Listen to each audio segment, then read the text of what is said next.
Message lang po kayo kung sino po yung naghahanap ng work. Yes po, bibigyan ko po kayo. So, I want to introduce myself. So, I'm Coach Jasmine. Yes, I'm the young entrepreneur of online business marketing. Yes, local to international po siya.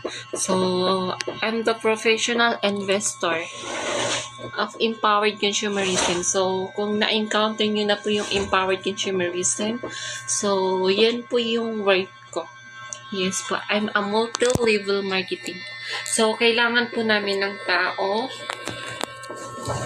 babae, bakla, tomboy, lalaki, kahit anong klase man pong kasarian, hindi po hadlang sa pagtatrabaho, or hindi po hadlang siya sa pagpapayaman natin, diba?